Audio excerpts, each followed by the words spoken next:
Are you ready to turn your investments into retirement income? Listen in as Jeremy Kyle and his guests reveal ways you can make smarter retirement, investment, and tax planning decisions to achieve your ideal retirement. You will learn more about your money so you can feel better about your money and make better money decisions. Now, on to the show. Welcome to Retirement Revealed. I'm your host, Jeremy Kyle, and we're here to turn your retirement savings into a consistent income. And today we are excited to have Dr. Daniel Crosby. He is the Chief Behavioral Officer at Orion, and he's also written a few books, Laws of Wealth and The Behavioral Investor. And Daniel, we mentioned to you before, for those listening, this is part of our series on the biggest risks to your retirement. And we think that you are the biggest risk to your own retirement. Not you, Dr. Daniel Crosby, but you, the listener, the person getting ready to retire, can make a lot of mistakes, and we want to hopefully avoid those. And that's what you've been focusing on for years now. Yeah, absolutely. So to put some numbers to it, because I think this is pretty counterintuitive for most folks, they don't understand how they could be such an obstacle to their investment success. I looked at different styles of funds over the last 50 years. And if you had taken $10,000 and put it in a value fund, right, a value investing fund, that $10,000 would have turned into $2.1 million over the last 50 years, like pretty incredible. If you had put it in a growth fund, that $10,000 would have turned into 1.7. And yet the average investor didn't turn that $10,000 into 2 million or 1.7 million. They actually turned it into 400,000. And the reason is all the human stuff that we're going to talk about today, the messiness of human experience. So it's so funny. We spend so much time thinking about, do I invest in this thing or that thing? And we don't spend nearly enough time thinking about our own ability to stick to a plan, our own ability to stay the course, and how we really may be the biggest impediment to our own retirement success. Yeah, I've got a statement I tell people all the time. I think you might agree with it. Let me know if you don't. But it's control what you can control, protect what you cannot control. And so many people feel like investing is an area they can control. If only they could pick the right stock, the right mutual fund, invest at the right time. And we'll definitely talk about what you've gone through extensively in your books. These are great books. Laws of Wealth, The Behavioral Investor. We're going to have links to both of those because I've enjoyed both of those. And we'll talk a bit about kind of investing piece, what people are doing to harm themselves investing. But part of control what you can control, we're talking to people that are retiring. There's some things that have popped up kind of in my experience. I'd love to get your perspective as someone that studies this all the time. Yeah, I mean, that's exactly. So I do agree with your statement. And, one of the things that we know from the psychological literature, I'll put on my shrink hat because that's what my PhD is in. There's something called learned helplessness. And when people try and try and try again to control something that's inherently uncontrollable, they sort of just give up and sort of pass out from exhaustion, so to speak. And so there's financial reasons to try and control the controllable, but there's also psychological reasons. I mean, trying to wrap your arms around something that's just inherently out of your power is just really frustrating psychologically. So when you think about the things that you can control, I mean, you can control things like diversification. You can control things like your fees that you're paying. You can control things like whether or not you choose to work with an advisor, which has been shown to dramatically increase not only performance in the market, but also happiness and a host of lifestyle factors. And you can control your behavior. Things like in your working years, setting aside a little money every 2 weeks, staying the course, being patient, being focused on other things besides watching every tick of the stock market. But what I find is my number one chapter, my first chapter in the Laws of Wealth is you control what matters most. Because what I find is that like when people, I travel a lot, and when I'm on an airplane and people hear what I do for a living, they'll ask me questions like, is the president going to pass XYZ bill? Or what's the Fed going to do? Or, what's going to happen with the course of COVID? And all of these things that are inherently unknowable. And then, so, we've got these things that people are always focused on, these externalities, when we know that what's predictive of whether or not they reach their financial finish line is the things that are actually within their control. Yeah, you got it. I wrote down how people can control what matters most. I was thinking through and prepping to be talking with you. And when it comes to retirement planning, I think there's three things that people can make matter and yet often make mistakes on. Love to get your feedback on them. The first one is just incorrect retirement date planning. I think if you ask a 55-year-old when you're going to retire, they'll tell you 65, they'll plan for it, and then when they're 65, you say, hey, when did you retire? They're going to tell you 62. That's what the averages show. So it's kind of interesting. It's really hard to get a 55-year-old to understand and let's plan for a retirement that would likely start a few years before they plan for it or what they think it would be. It's also hard to get like a 60-year-old to say, to understand how their early retirement really affects their later years. Like that, I'm just going to retire a couple years early. I mean, the math on retiring at 60 versus 62 is just astronomically different. Like, how do we get people to think about their retirement date, when they might retire, or how their choice of retirement date affects the rest of their life? Yeah. So one of the things that we are finding, is when you ask people about their financial goals and you sort of ask that question, like, hey, what are your financial goals? When do you want to retire? This sort of thing. What you tend to get are really low quality answers that are what we'll call highly mimetic. So they're based on sort of social conventions. They're based on what other people are doing. So I think the default answer is 65, right? Because that's when people retire, right? Whoever people are. And so one of the things that we're doing at Orion is we've stopped asking about goals first, and we've started asking about values.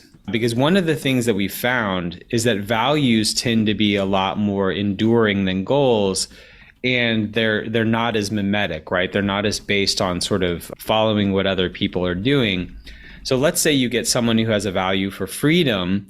You say, oh, okay, your value is freedom. Well, what does that look like in terms of your retirement goal? Well, then you might get the answer, well, hey, I want to retire at 60 or 62.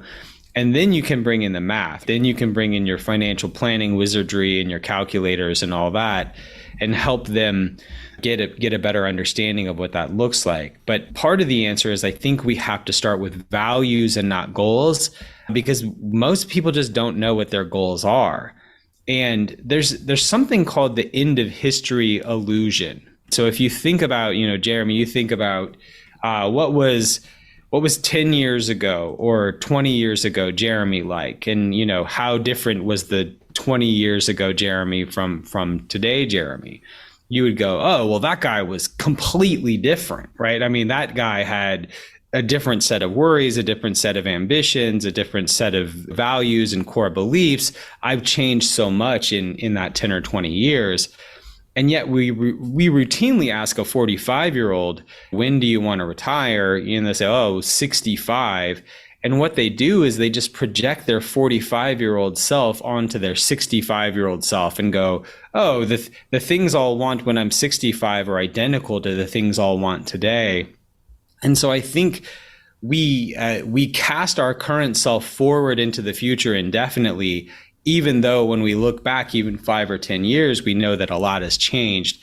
And so I think we need to build retirement plans that honor this and respect growth and change and sort of human innovation, and help our clients understand that, like, hey, this is subject to change, and your desires may change, your goals may change, you may change as a person, and that may cause a change in your plan. You got it. I like how you mentioned social convention as being a default option for a lot of people, and also how you're talking about projecting your future self. I think people sometimes, especially when they hit 65, they project out their future self into what they've seen around them, and they say, well, my parents died at 80, or my aunt is 95 and can't move around that much. And there's the opposite end. This is my second one of what I think is a mistake people make going into retirement, is they have incorrect longevity estimates, right? They have an incorrect, and there's studies, like most people get their true life expectancy off by about 5, and they don't have a concept of something called tail risk. I mean, good luck there. That's a big fancy math probability term where, well, yeah, you might have your life expectancy, but what if you live past it? And what are the consequences of living past it? And to sum it up of how hard it is for people, that the media, the news, is really just doing a disservice to retirees, because there's newspaper articles all the time that say, oh, today's life expectancy is 79. That's an estimate of a baby born today. And you weren't born yesterday, right? It's not about a 62-year-old and what they as a couple might experience. It's about what a scientist estimates for a baby born today. So how do we get people to think about longevity past, just the standard, oh, people lived at 80, or my uncle died at 75, or that kind of stuff? Yeah, we have to sort of help people envision the world as a distribution of outcomes, right? Which is not easy to do, because you're right. If the average life expectancy is 79 or 81 or whatever it is, that includes people who die in car accidents when they're 12, right? So, I mean, if you live to be 65 or 70, there's a very good chance that you're going to live to be 90 or 100. So you have to plan for sort of every eventuality. There's been some interesting research done on salience, right? So one of the things that we understand is that right now is very salient, right? Like right now, Daniel wants what he wants. Like he wants a cheeseburger, he wants to go watch a movie, he wants to do whatever. And that's very real and very emotional to me right now. Well, 80-year-old Daniel's going to want cheeseburgers too, but yet that's not very, the image of a me 35 years from now is not very salient. It's not very vivid. So what we have to help people do is actually get into and create a story around different life paths and what they look like. And there was kind of some cool research done a few years ago that actually showed that people who had their faces put through age progression software were better about saving for the future than those who had not been through a similar age progression with their photos. Because what the age progression software did was it allowed you to sort of more viscerally and more really experience the reality of a future self. So we have to get people talking about the distribution of possible future selves in a real way that's impactful, and not just falling back on actuarial tables that say, look, I'm going to croak when I'm 80 because that's just what people do. It doesn't work that way. It's Jeremy Kyle here, and I know you're listening to the Retirement Reveal podcast because you want to learn more about making great retirement decisions. I've created a free video course for you to do just that. Head over to 5stepretirementplan.com and sign up to receive this video training right in your email inbox. We broke down our 5-step retirement plan into bite-sized videos so you can get started on the retirement, investment, and tax planning you need to create a consistent retirement income. Go to 5stepretirementplan.com, use the number or spell it out. You'll get there either way. 5stepretirementplan.com. Thanks for listening, and now for the rest of the show. Yeah, I was thinking the idea of age progression software as you're explaining it, and all of a sudden you mentioned it. So that's great. And I'm wondering if this idea is going to help our next, our third kind of mistake or issue that people have faced in retirement, where they have an inability to compare a lump sum dollar amount to monthly income amounts. We work with a lot of people that work for corporations for 20 years, 30 years, 40 years. They still have a pension. And when they get a piece of paper that says, you want $400,000 right now or $2,000 a month for the rest of your life, how do they possibly make that decision? And then they just have to check a box. 30 days later, they can't even, it's locked in. They're changed for the rest of your life. I'm wondering, I bet you that age progression software will get them, because they can think of themselves. 62-year-old, Jim can think of the boat he could buy with that. But is he thinking of the 92-year-old Mary, his wife, and the $2,000 a month she's not getting? Right? That might be a helpful thing there. Yeah. So, one of the things that we know about the behavioral sciences is that we're 2.5 times as upset about a loss as we are happy about a comparably sized gain. So whenever we're sort of presented with something like this, we tend to look for upside before downside, but we need to consider both sides, right? We need to say, okay, the $400,000 distribution, what's the upside of that? And then what am I giving up? And then on the $2,000 a month, what's the upside and what am I giving up? But really, this is a form of present bias. This is a form of, conservatism, like I talk about, like taking the sure thing, the bird in the hand over the maybe, because, I might get hit by a truck tomorrow and then I gave up all this money. But, again, I think the way that we become great investors, something I've talked about in all of my books is tilting probability in our favor. We have to give up on the idea that we're ever going to do exactly the right thing because we just don't know. We're not that good. We don't have that much foresight. But what we can do is tilt probability in our favor. And I mean, this is what Vegas does, right? I mean, many of these card games in Vegas, you look at something like blackjack, you're going to win 48% of the time if you're if you're a player.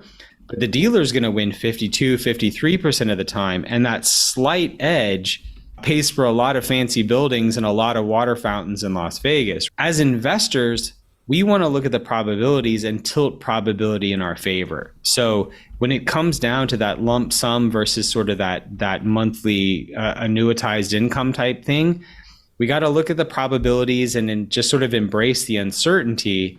But the best we can do is look at probability and try and tilt it in our favor. Yeah, I love that example of the casino and tilting probability in your favor, because I have people come in all the time and they'll ask me, they won't ask me because they just say it kind of flippantly of, well, if I wait on Social Security or if I do this, what are the odds it'll actually work out? I'll say, wonderful. Let's find out the odds, because we can find out the odds quite simply. And so we make sure that we look up the odds. Okay, well, the odds are actually 85%. What would you like to do? And the odds are in your favor. It's amazing. You can't walk into the casino and get odds in your favor, but you can walk into the Social Security office. You can walk into the pension office. There's a lot of things that you can do with very high odds. And my encouragement is do the math, probably follow the math. And it doesn't mean it'll work out all the time, but like you said, I'm going to start using that tilt probabilities in your favor. Yeah. What's so tough about it from a human perspective is that we're so drawn in by narrative. And so you think about something like Shark Week. We're all scared of sharks, even though there's a 1 in 300 million chance of getting bit by a shark, because there's Shark Week and there's Jaws and there's all these narratives that show like, hey, this can happen to you. And those narratives are very vivid. Well, you've got a 1 in 3 chance of having pre-diabetes, but since there's no diabetes week and, thinking about a lifetime of like poor nutrition and exercise and whatever that leads to pre-diabetes or diabetes is not as vivid, it's not as sexy a story. And so even though the risk of something like getting diabetes is much greater than getting bit by a shark, we're more scared of the shark because the story is more vivid. The same thing is true with a 400,000 versus the 2,000. The story where I miss out on a bunch of money because I die young, that's a very vivid story. The story where I'm a little uncomfortable when I'm 95 because I took a lump sum and bought a boat rather than stuck around for the check, that's not quite as sexy or dramatic. And so it's tough to do, but we've got to tilt that probability in our favor and sort of ignore these lurid stories. Yeah, well, I appreciate you being on the kind of the leading edge of getting investors and advisors. You talk a lot to the advisors too, of the psychology of wealth, the psychology of money. I was a physics major in college, and I became a financial advisor about 20 years ago. And I kind of thought my job was just to get the answer and then prescribe the answer. And I realized quickly over time that I should have taken more psychology classes in college, because it's really more like I'm the guide. Let's guide people through the idea of making decisions. And my wife's a counselor. She's an elementary school counselor. And I learned from her this idea called motivational interviewing, where if it's my job to do help people make good decisions, I need to learn how to guide people through decision making. And so I've taken many courses, many trainings on motivational interviewing. And I tell you, that's been some of the best value to my clients of they walk in and they have, do I do A or B? Well, let's talk it through and let's have them make the decision A or B. Because if I prescribe the answer to them, just like the doctor might be prescribing the answer of here's how you solve the diabetes, they're a lot more likely to actually go through and make the decision and follow through on the decision if they have come to that conclusion on their own. Yeah, so the motivational interviewing is a wonderful sort of bag of tricks that I think a lot of people aren't familiar with. But the whole motivational interviewing enterprise is sort of underpinned by this idea of stages of change. And the fact that people, if they're pre-contemplative or just sort of in the early phases of contemplating making a change, you can't fast forward and push them, straight to some major action. And this is sort of a core tenet of good behavior change, financial or otherwise. It's how we fall down on all our New Year's resolutions, right? Like on January 1st, we're like, okay, I'm going to run a marathon this year, even though I haven't gotten off the couch in 5. And, January 1st, you run 10 miles. January 2nd, you wake up sore, you run 5 miles. And on January 3rd, you pulled a hammy and you don't do anything for the rest of the year again.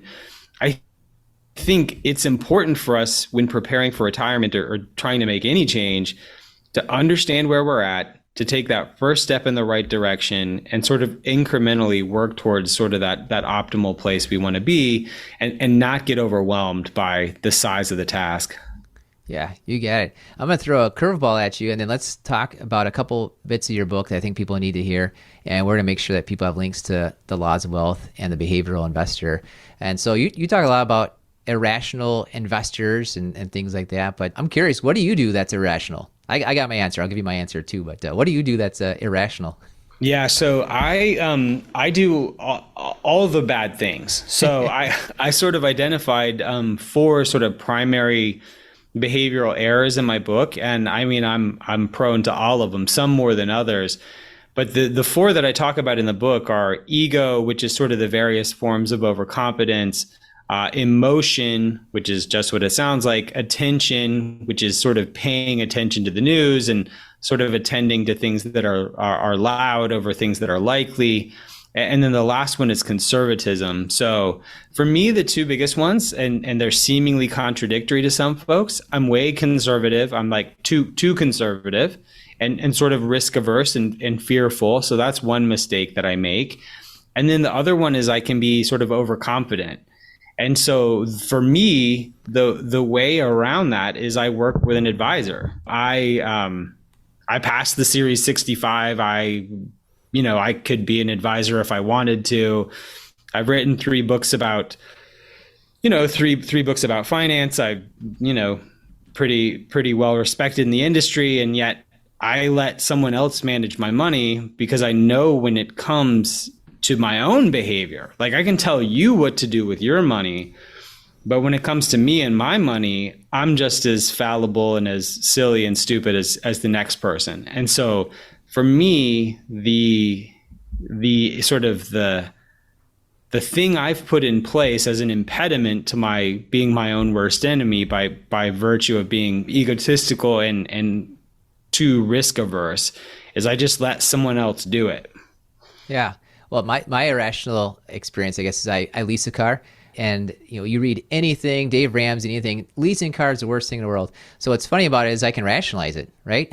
Because that's what people do. They make a decision and then they rationalize it logically afterwards. My rationalization is, it's easier for the business expenses being self-employed, and I do like having a newer car, and this is a better deal than buying a new car. And so it's just funny. I was trying to think through what is my irrational thing. I think that might be it, but instantly I start rationalizing it because that's what people do. It is. So this is kind of a fine line to walk, but I do believe something. I think there are certain financial actions that are on paper suboptimal, but have a behavioral upside. So like the easiest example in my life was a few years ago, we paid our house off. And at the time you could get a mortgage for whatever, 2%. Crazy though. Yeah. So, I mean, I paid a house off at a time when you could get a 2% mortgage, and, it's an expensive house. And so the opportunity cost of that that money that I put in my house was significant, when you would think that you would get 7 or 8% on a diversified portfolio, over a long period of time.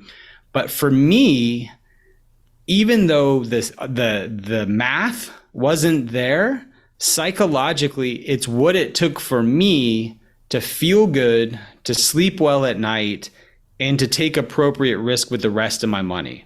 Like, having a paid off house allowed me to take risk with the rest of my money, to say, hey, look, what's the worst that could happen? I'm not going to be out on the street, kind of thing. And so I do think there are, from time to time, we all have these little quirks where it's like, hey, we can sin a little, right? Like, if we're living a sort of above board, rational financial life in other places, there's places where it may be a little goofy, or it may not make sense on the calculator. But if it helps you sleep at night and it helps you do other things with your money that are positive, I'm for it. Yeah, that's great. I was thinking of our upcoming interview, and I was on a lake close by with some friends. My daughter's 11-year-old friend, she's on a stand-up paddleboard, and she says, I'm usually overconfident, and it sometimes ends in disaster. And I thought of you. I thought, this is exactly what you're talking about. What a great self-aware kid. That is a future. She's a future hedge fund manager. That one. Exactly. That was hilarious. That's great. Awesome. Well, speaking of people and things like that, one of your rules in the laws of wealth is you are not special. Tell us why people aren't special that are listening here. Yeah. If you're listening, you're very average. So if one of the things that I think is important to own to become a great behavioral investor is this, that you are susceptible to all of the same quirks and failings as the next person. So, I talked earlier about our tendency to be overconfident. We know that men are more overconfident than women, pretty dramatically, but that women are also overconfident.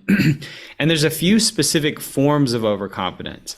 We think that we're smarter, better, faster, stronger than other people. Whatever sort of is being measured, we think we're better at it than average. In the Laws of Wealth, I cite this study. They interviewed 700 men, and let's see, 94% of them thought they were more athletic than average. 95% of them thought they were friendlier than average. It's just, it doesn't work that way. Like, we don't all get to be the best. So we also, though, it's not just us thinking that we're better than other people. We also, another form of overconfidence is us thinking we know more about the future than we actually do. Like, that the future is more predictable than it actually is. And then the third form of overconfidence is we feel that we are luckier than we are. Like, we tend to think that, you ask people, like, will you get divorced, or will you have cancer, or these things that are like super, super common. A divorce is like, you got a 1 in 2 chance of having a divorce. Like, you've got very, very high odds of having heart disease or cancer, like, if you live long enough. And people vastly underrate the likelihood of something like a medical problem or a divorce. But then you ask people stuff like, will you win the lottery, or, will you whatever, date the prom queen? And people vastly overrate their confidence in this. So the chapter on You're Not Special is, again, all about just trying to calibrate your expectations and understand that you're a lot like other people, right? Assume you are just right in the middle of that bell curve, and that if other people make dumb mistakes with their money, that you are likely to make dumb mistakes. You're not any more plugged into the future. You're not any luckier. You're not any smarter. And once you sort of own those things, the paradox is, once you own that you're not that great, you can start to be great by doing stuff like automating your investment process, or working with a professional, and doing all these things that can bring about great outcomes when you stop trying to pretend like you've got it all figured out yourself. Yeah, we tell people that you're better off trying to catch the market than trying to beat the market. It's almost like you win by not trying in that area. But there are things and times you need to make some decisions. And I want to finish out with some advice you have in there. A term called HALT: hungry, angry, lonely, tired. What can people do to avoid some bad decisions? Yeah, so the HALT acronym I stole from the 12-step programs. When I was a graduate student, we got permission to sort of observe some Overeaters Anonymous, Narcotics Anonymous, AA, different 12-step meetings. And they were really wonderful. They were really like people helping people. And one of the things that I learned in those meetings was this HALT acronym, which is, these are people in recovery from various addictions. And they're saying, if you're in a heightened emotional state, hunger, anger, loneliness, tired, but it could be, 100 other sort of forms of emotional extremes, this is not the time to make a big decision. And we know that's true of investing too. If you're super scared about the market, you should probably do nothing. If you're super excited about an investment option, you should probably do nothing, because good investing is boring.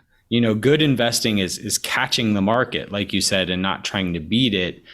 And so people should just know that if they're too greedy, if they're too fearful, if they're too excited, all of these things are actually counter signals that should suggest to you that it may be time to take a pause, because the emotional state that we're in really colors our perception of risk.